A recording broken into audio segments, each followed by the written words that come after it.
Hello and welcome to your NEWSMAX Daily from Monday, April 8th, 2024, or 4/8/24 if you're keeping notes. Today is the 99th day of the year, the 15th Monday of the year, and a day that millions of people have had on their calendar for years due to today's rare total solar eclipse. Mexico and 15 states are in the path of totality, from Texas and Oklahoma, Arkansas, all the way to Maine. I am over the moon. I have been looking forward to this for months. We've been talking about coming here for this event since, 3 months before she was born? The last solar eclipse we had was in the summer of 2017, and that was not a total eclipse. Make sure you have your eclipse glasses, of course. Over the weekend, someone finally matched all 6 numbers in the Powerball, winning $1.3 billion. One ticket, one winner. No matter how good of a weekend you may have had, it wasn't as good as whomever purchased that ticket in Oregon, by the way. Tonight's Powerball jackpot, a mere $20 million, and it's funny how people won't play now. It's only $20 million. Like, that's not a lot of money. If you're a wrestling fan, you may have had this weekend highlighted on your calendar for a long time as well. WrestleMania 40, now a 2-day extravaganza, and wow. It is also trending big time today after The Rock, John Cena, and The Undertaker all showed up in the ring. Also topping the headlines today, the Israel-Hamas war has reached the 6-month mark, sadly. Iran has seized a $50 million oil tanker in retaliation against U.S. sanctions and is threatening to blow up or attack Israel's embassies around the world. All big trending topics of discussion over the weekend and today as well. Plus, former President Donald Trump's record-breaking $50 million fundraiser in Palm Beach over the weekend. Trump made a quick statement ahead of the fundraiser with Melania by his side. Well, thank you very much. It's a great honor that you're here. It's going to be a very spectacular evening, and people are just wanting change. Rich people want it, poor people want it. Everybody wants change. Our country is really doing poorly. We're a laughing stock all over the world, and we're going to get that change very quickly. And this has been some incredible evening before it even starts, because people, they wanted to contribute to a cause of making America great again, and that's what's happened. We're going to make America great again. Everyone knows it.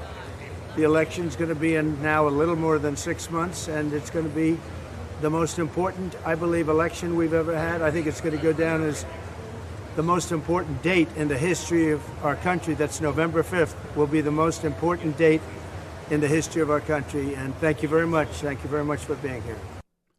The fundraiser was hosted by billionaire hedge fund manager John Paulson at his Palm Beach home not far from Trump's Mar-a-Lago resort. Attendees included Las Vegas casino mogul Steve Wynn, Robert Bidlow, another big Vegas businessman, and former WWE CEO Linda McMahon, who you may recall also served as the small business administrator under President Trump, among many others. Many other attendees. $250K got you a photo with the former president and an autographed book, I believe, as well as one heck of a dinner, I'm sure. $814,600, some weird number like that, got you a seat at Trump's table and all the other stuff. Let's go to NEWSMAX host Lidia Curanaj on Sunday Agenda with a look at the current state of affairs under the Biden presidency. As I examined our most recent world events, it really struck me, it hit me like a lightning bolt. Things we usually only see happening in movies and our nightmares, really, are now actually happening in real life. On Friday, New York City was rocked by an earthquake, then aftershocks. High rises shook, dishes and people were rattled. The ground itself was rumbling. It was angry. As it is many, many nights, right? Since Hamas attacked Israel now 6 months ago today. And yet to this day, thousands hit American streets, Americans, and cheer on Hamas terrorists, many of them right outside this very studio. It's scary. Their hatred for America, it's palpable. And rather than stand strong with Israel, our own president continues to demand Israel cease fire. Does Joe not remember that it was Hamas who broke that ceasefire 6 months ago? And this call for a ceasefire, It's not about innocents being killed, folks. It's about votes for Democrats. Because now that ever so important Muslim leftist base is turning on Joe in record numbers. Democrats, they're panicking, and rightfully so. Because black voters, too, are turning on Joe. Many of them are tired of seeing their communities being invaded and overridden with illegal aliens and crime. And of course, as we predicted, as President Trump predicted, illegal aliens are rising up, arming themselves with weapons, ammunition, drugs. This picture right here, you see right there, they belong to a group of Venezuelan illegals recently arrested right here in New York City. This invasion, it's just getting started. And by the way, the judge let those guys go. Now, reportedly, the Biden administration is using your tax dollars to fly illegal aliens into the United States. 30,000 of them every single month. This happening in Florida. And rather than the entire country rise up and say enough is enough already, American lives should matter here, liberal women on their morally superior high horse, right? I mean, I don't know how they don't get nosebleeds up there so high looking down at all of us. They continue to bang that drum that it's Democrats who care more about women. Republicans, they want to control your bodies. Your body? Huh. How about your face, ladies? Women, you see it right there? That's a social media viral video. They're being punched by random people in the streets. These are mostly happening in Democrat cities. We're talking New York City, Chicago. Will not even a punch in the face wake up these women to the leftist lies? Perhaps World War III will. After an Israeli airstrike killed 2 top Iranian Revolutionary Guard generals, multiple reports now indicate that Iran is now planning a retaliatory attack. Reportedly, the attacks could happen once the Muslim holy month of Ramadan ends on Tuesday night. That's just 24 hours after tomorrow's historic solar eclipse. The sun will almost be entirely enveloped in darkness. A harbinger of things to come, perhaps. I do know this, though. In November, another seismic shift will occur here in the United States, and its aftershocks will be felt here and across the world. Americans will have to decide this one single thing. Will the America we knew and loved continue to exist? That's NEWSMAX host Lidia Curanaj summing things up nicely, and she's right. It is getting downright scary with all the talk of war. I mean, when's the last time you heard this much talk about potential war? I mean, it's frightening. And threats from Iran. Israel, by the way, rightfully says there is no chance of a ceasefire without getting hostages first. Trump said November 5th will be one of the biggest days in American history. Advisor to the former president and polling expert Dick Morris spoke with Rita Cosby on Saturday Agenda. Now, what about some of these new numbers with some of these other demographics? Let's talk about that. Sure. Well, one of them is they're all very encouraging, and they all indicate really that this race has gone to almost a consensus developing in the country to have Trump replace Biden. It's gone from a horse race to a lead to an overwhelming lead to damn near consensus. The Rasmussen poll this week has us 8 points ahead, 49 to 41. And just 2 weeks ago, Trump had a 6-point lead. And about 2 weeks before that, he had a 4-point lead. And a month before that, he was only 2 ahead. So this is expanding really exponentially. And it's being driven by huge changes in key demographic groups. Latinos, for example, who Biden carried by 21 points in 2020. Trump is now leading them by 11 points. That's a turnaround of 32. And among blacks who Biden carried by 92 to 8, Trump is now only 10 behind, a gain of 43 points. Trump got 8% of the black vote in 2020. Now the last poll shows him at 39. I think that's probably too high, but it's extraordinary. And among Asian Americans, the group you're just talking about, only about 6% of whom are Muslim, but they're 5% of the total voter Asian Americans. Trump is now 3 points ahead, a group that Biden carried in 2020 by 72 to 28. Wow. And Dick, we just have a few seconds left. I want to make sure I get to this with you. I've been dying to ask you this. Independent voters, of course, we're seeing also a swing. Do you think we'll see RFK in the mix? What kind of impact will he play on all this? Well, these numbers I'm quoting to you are assuming a 4-way or 5-way race.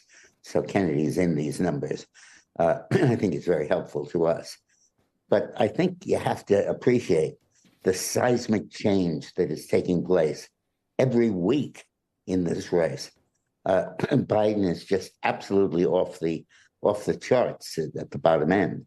People are just saying we cannot permit him to be president again. I personally wonder if it isn't going so far and so strong that the Democrats will have to replace Biden.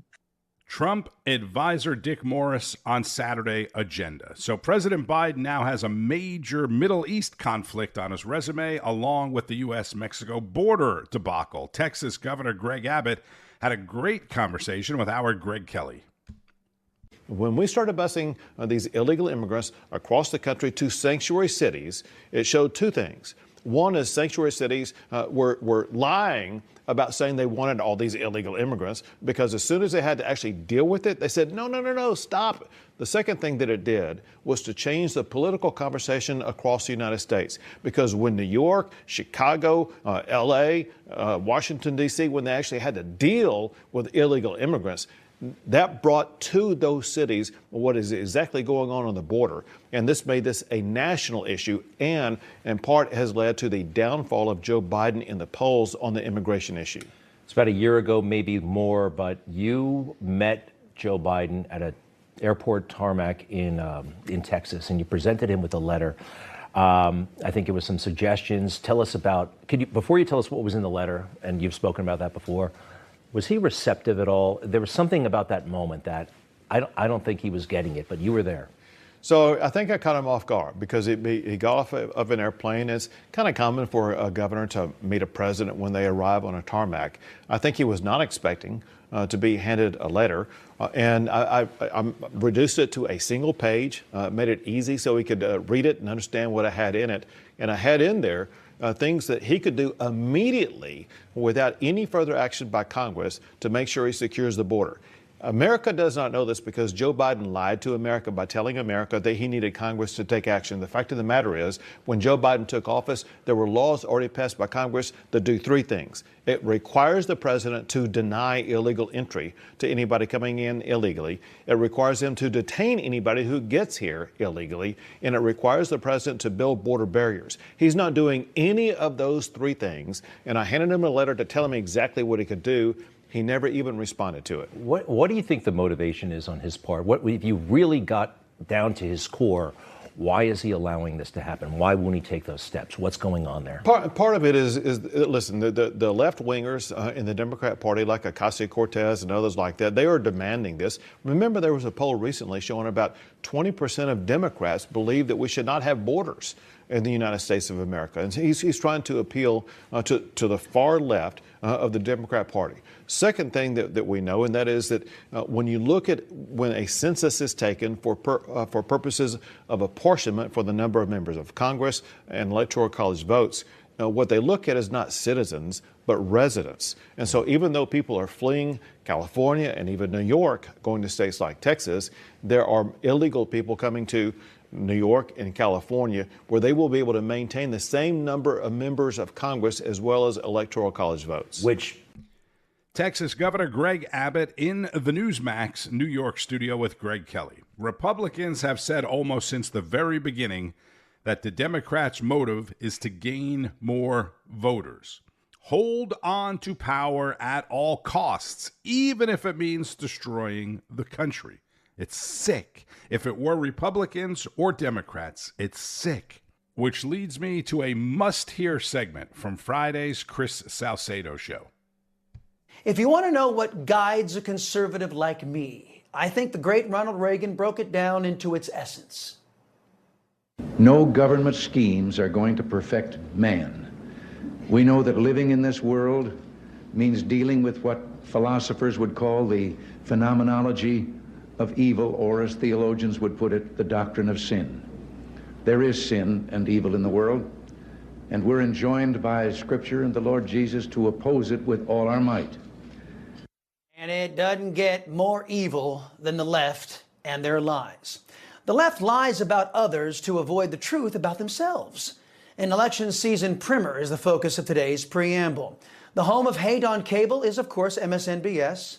They know the anti-American agenda they push is cancerous and harmful to our people. So what else are they to do but to lie about those who wish to put a stop to their America Last policy prescriptions? And they like nothing more than to lie about President Trump. It's not a coincidence that some of Bobby Kennedy Jr.'s biggest contributors are Donald Trump's biggest contributors. So here we are all these years later, and just this twisted path has led us to where somebody named Kennedy is putting himself in a position to elect Donald Trump president, a guy whose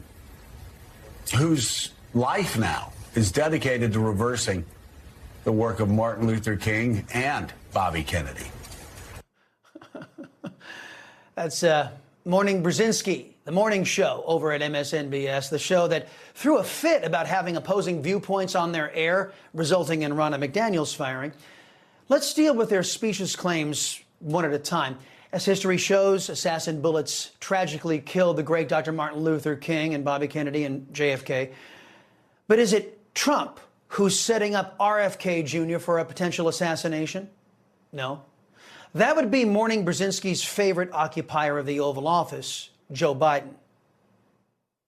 President Biden, for the first president in history, to use his power over the Secret Service to deny Secret Service protection to one of his political opponents for political reasons. He's weaponizing the federal agencies. Indeed, press accounts confirm that Mr. Kennedy was denied Secret Service protections from the Biden regime. 11 pages of records obtained by Judicial Watch show that the Biden regime's Secret Service conducted a protective intelligence assessment and documented several specific threats aimed at RFK Jr. there. Kennedy's family history, perceived controversial stance on vaccines, and his status as a challenger to Joe Biden for the Democrat presidential nomination elevates his risk for adverse attention, the threat assessment read. Yet Morning Brzezinski claims that Trump is the danger? What about the idea that President Trump is a threat to the legacy of Dr. Martin Luther King Jr.? As is often the case, the lefties at MSNBS accuse others of doing what they're guilty of, as everybody knows, through critical race theory and the diversity, inclusion, equity, or die policies pushed by the American left. It is they who are destroying Dr. Martin Luther King's legacy. The hyper-focus on race that is the hallmark of the die agenda and pushed by MSNBS and the lunatic left runs counter to Dr. King's vision of an America that judges people by the content of their character, not the color of their skin. A famous quote, of course, from Martin Luther King's I Have a Dream speech. And later in the segment, after a clip of Donald Trump attending an event for Jesse Jackson. And we thank you for coming tonight. Let's give Donald Trump a big hand.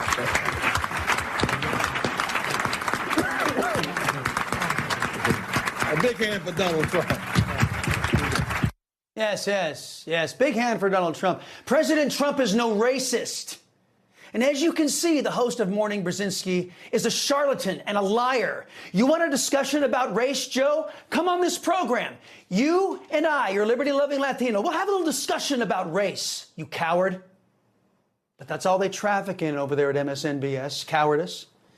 They can't say that Joe Biden has done anything good for our people, so they ignore all of the lawlessness, weaponization of government against our people, massive economic hardships, America's plummeting standing in the world, and, of course, the manufactured attacks against President Trump. Great stuff, as always, from Chris Salcedo, host of the Chris Salcedo Show, afternoons at 4 o'clock Eastern on NEWSMAX. Absolutely must-watch NEWSMAX programming. President Biden has a very busy Monday schedule as he gets right back to campaigning today in Wisconsin and then in Chicago before heading back to the White House around 10:30 or so tonight. The press secretary is traveling with the president, so there is no White House press briefing today, at least according to the White House calendar. Treasury Secretary Janet Yellen was back in China over the weekend. It's undeniable that the U.S.-China relationship is on a stronger footing today than this time last year. Basically, she's doing damage control, and Congress got back to work on the Hill today with funding for Ukraine and impeaching Homeland Security Secretary Alejandro Mayorkas at the top of the list. By the way, congratulations to the University of South Carolina, the Gamecocks winning the NCAA Women's Basketball Championship over Iowa. Congratulations as well to the Hawkeyes and superstar Caitlin Clark, who helped bring in an enormous amount of new fans for an amazing season. Caitlin and several other young ladies now on their way to the WNBA. Tonight, UConn looks to repeat as the men's champions against Purdue, who hasn't been in the final since 1969. UConn would be the first school to win back-to-back tournaments since the Florida Gators in 2006 and 2007. All right, keep up with all of the news today, and who knows what's going to break at any time throughout the day. NEWSMAX is available on most major cable systems, and make sure you're streaming on the new NEWSMAX Plus. Simply go to newsmaxplus.com to get signed up. You can also get a free trial. It includes all of your favorite shows and hosts, and fantastic analysis as well from people like Governor Mike Huckabee, law expert Alan Dershowitz, Judge Napolitano, Carrie Lake, documentaries, special programming, and more. NewsMaxPlus.com. I'm Tony Marino. Thank you for listening to the NEWSMAX Daily. Enjoy the rest of your day, and keep on fighting the good fight. News breaks every minute, every day. You need the app, the NEWSMAX app. Find it free on your smartphone store. Then watch us anytime, anywhere. Kelly over at NEWSMAX. The NEWSMAX people have been really terrific. NEWSMAX has been terrific. President Trump is right. Millions are tired of Fox, and they're switching to NEWSMAX Plus. It's the fastest growing streaming service in America. You don't need woke Disney and Hulu anymore. Just get NEWSMAX Plus. Watch the best shows like Greg Kelly, Rob Schmidt, Greta Van Susteren, and Eric Bolling. And get incredible analysis from Dick Morris, Alan Dershowitz, Carrie Lake, Mike Huckabee, and more. It's free to start. So go to NewsMaxPlus.com now to sign up and watch NEWSMAX anytime, anywhere.